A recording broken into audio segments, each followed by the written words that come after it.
लगातार लोग जा रहे हैं भारतीय जनता पार्टी में। आपके टीकमगढ़ जिले से भी लोग गए होंगे और शिवराज सिंह चौहान जी ने कहा कि वो विभीषण है, कांग्रेस की लंका लगा देंगे सब मिलके। बिल्कुल। और ये तो एक रूटीन प्रक्रिया अब अपने यहाँ चुनाव में होने लगी है। कई दलों के लोग इधर उधर हो जाते हैं।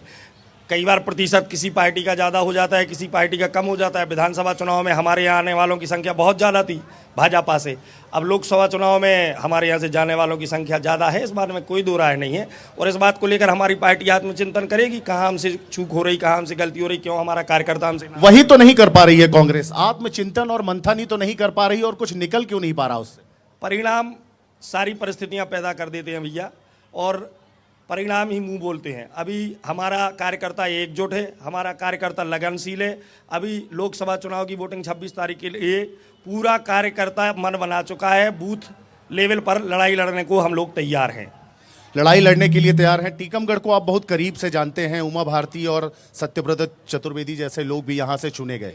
फिर भी इसके बावजूद इतने दिग्गज नेता यहाँ से हुए, इसके बावजूद भी टीकमगढ़ में क्या कमी रह गई? आप क्या देखते हैं? या भारतीय जनता पार्टी ने क्या बेहतर किया, कांग्रेस ने क्या बेहतर किया? देखिए, दोनों पार्टियों ने अपने अपने स्तर के ऊपर पर्याप्त काम करने का प्रयास किया जो है। लेकिन बीरेन जी के समय में जो एक्सपेक्ट करते थे लोग, जिन मुद्दों के लोग चाहते थे, वो मुद्दे धरातल पे नहीं आ पाए। आश्वासन पे जरूर रहे। अब अभी आप पूछ रहे थे कि पलायन लोग जो है वो दूसरी पार्टियों में कांग्रेस के लोग जा रहे हैं। लोग डरते हैं। बच्चे को डराओ, भूत आ जाएगा, बिल्ली आ जाएगी, ये हो जाएगा, वो हो जाएगा। इसी तरह से ये कांग्रेसी हैं जो प्रतिबद्ध नहीं है अपनी पार्टी के लिए, मूल्यों के लिए, सिद्धांतों के लिए, वो पलायन कर रहे हैं। बहुत बड़ी बात कही है, अपनी पार्टी के प्रति प्रतिबद्ध नहीं है। बिल्कुल, कहीं ना कहीं चूक हो रही है, इस बात को मैं अस्वीकार नहीं करता। मैं मानता हूं कि अगर कार्यकर्ता नाराज है तो पार्टी मजबूत नहीं हो सकती। और इस बात के लिए हम अपनी पार्टी लेवल पर यहाँ से लेकर और प्रदेश लेवल तक और देश लेवल तक चिंतन करेंगे, मंथन करेंगे, और इस चीज़ को बहुत जल्दी रोका जाएगा। रोका जाएगा कह रहे हैं। अब पछताए होत का जब चिड़िया चुग गई खेत, ऐसी एक कहावत है। और अब तो लोकसभा चुनाव भी होने को हैं। मोदी की गारंटी और कांग्रेस पार्टी की न्याय पत्र जो उनने जारी किया है और मोदी की गारंटी संकल्प पत्र के रूप में आई है, क्या देखते हैं आप? ऐसा क्या दे रहे हैं आप कांग्रेस से बेहतर, या कांग्रेस में क्या कमी है? अभी हमारे मित्र बोल रहे थे, आपने भी पूछा उनसे, तो जिस दल की नीयत ठीक नहीं होगी, जिस दल का नेता ठीक नहीं होगा, नेतृत्व ठीक नहीं होगा, उसके पास कार्यकर्ता नहीं होंगे, बूथों पे एजेंट नहीं मिलने वाले हैं कांग्रेस को। ये स्थिति है इनकी। बाकी घोषणा पत्र की आप बात कर रहे हैं तो आप हटा के इधर के टीकमगढ़ के देख लो। मैं पुरानी ये घटना बता रहा हूँ। विद्यावती जी सांसद थी इसी लोकसभा से। उन्होंने एक मंच से ये कहा था कि टीकमगढ़ में ट्रेन नहीं आ सकती है। खिलौने की ट्रेन होती है ना, वो सामने रख के एक मजाक बनाया था इधर की जनता का। और माननीय दीदी उमा भारती जी ने और बीरेन जी और सब हमारे भारतीय जनता पार्टी के नेताओं के प्रयास के कारण आज ट्रेन चल रही है। और वंदे भारत जैसी ट्रेन हमें मिल गई है। स्लीपर कोच, भारत देश का प्रथम स्लीपर कोच वंदे भारत भी टीकमगढ़ से आने वाला है। आज के डेट में दिल्ली जाना हो, भोपाल जाना हो, बॉम्बे जाना हो, अहमदाबाद जाना हो और अन्य जगह जाना हो, जहाँ भी आप जाना चाहें, इसे विकास कहते हैं।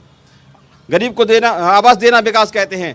लोगों की शिक्षा का, स्वास्थ्य का ध्यान रखना विकास कहते हैं। ये विकास भारतीय जनता पार्टी ने किया है। चाहे वो स्टेट का मुद्दा हो, चाहे देश का मुद्दा हो, चाहे जिले का मुद्दा हो, हर मुद्दे पे काम किया है। भारतीय जनता पार्टी ने काम किया है। आम लोगों से ही समझ लेते हैं कितना काम किया है। भारतीय जनता पार्टी ने काम किया है ऐसा कहना है, और कांग्रेस का कहना है कि हमने भी किया है। क्या कहते हैं?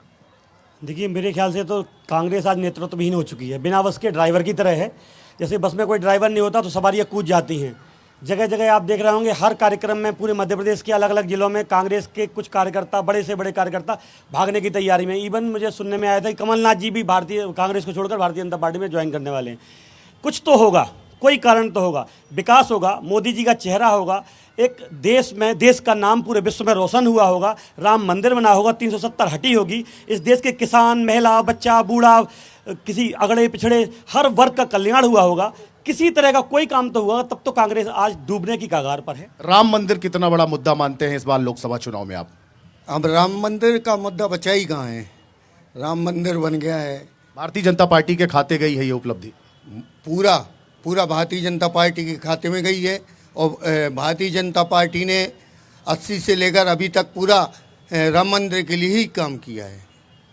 टीकमगढ़ में आपके सांसद ने क्या काम किए हैं?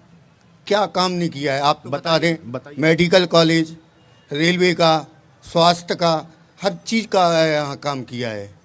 आपके पास उपलब्धियां हैं कुछ गिनाने के लिए? गौरव जी, आऊंगा आपके पास, अभी आम लोगों से ही राय लेते। हाँ जी, पूछिए। क्या क्या मुद्दे हैं इस बार चुनाव में? क्या लगता है आपको, जैसा ये बाकी लोग कह रहे हैं? मुद्दा रहा ही नहीं है। हाँ, 5 लाख से बीरेन जी ये लोकसभा जीतने जा रहे हैं। कांग्रेस में बचा ही क्या है? हर रोज सुबह सुनने को आता है, पेपर खोल के बैठो कि 4 कांग्रेसी भाजपा में शपथ ली, और क्या बचा है? शौचालय से लेके, वैक्सीन से लेके, आयुष्मान योजना से लेके, गरीबों को राशन देने के लिए ऐसी कौन सी योजना है जो मोदी जी नहीं ला रहे हैं? और धरातल पे भी उतारी है, लोगों के पास पहुंची भी है।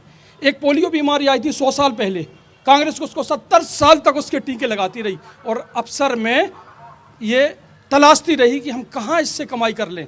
और भारतीय जनता पार्टी ने अभी हाल ही में 2 साल महामारी आई कोरोना, हमारी देश की ही स्वदेशी वैक्सीन हमने विदेशों को भी दी और मुफ्त में लोगों को लगाई। 100 करोड़ के ऊपर लोगों को वैक्सीन दी हमने मुफ्त में।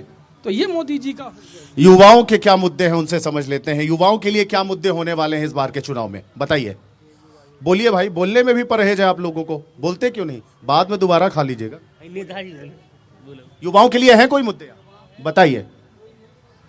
हमारी गौरव भाई साहब को सलाह है कि वो बोल रहे हैं कि हमें आत्ममंथन और चिंतन की जरूरत है।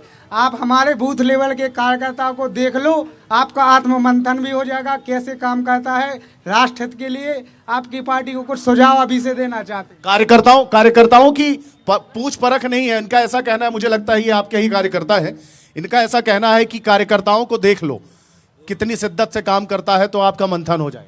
चीकू यादव युवा मोर्चा का एक अच्छा पदाधिकारी है, हमारा कांग्रेस पार्टी का वर्कर नहीं है। वो कांग्रेस पार्टी के जो कार्यकर्ता हैं वो निश्चित ही आज पार्टी के प्रति निष्ठावान है, समर्पित हैं।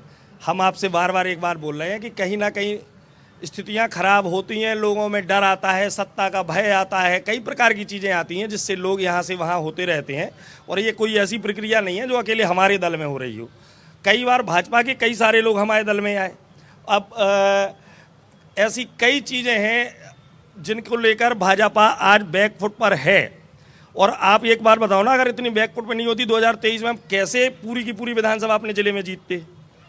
आज की स्थिति ये है कि बीरेंद्र जी एक अच्छे व्यक्ति हैं, लेकिन वो हमारे प्रत्याशी पंकज अहरवार से चुनाव हार रहे हैं।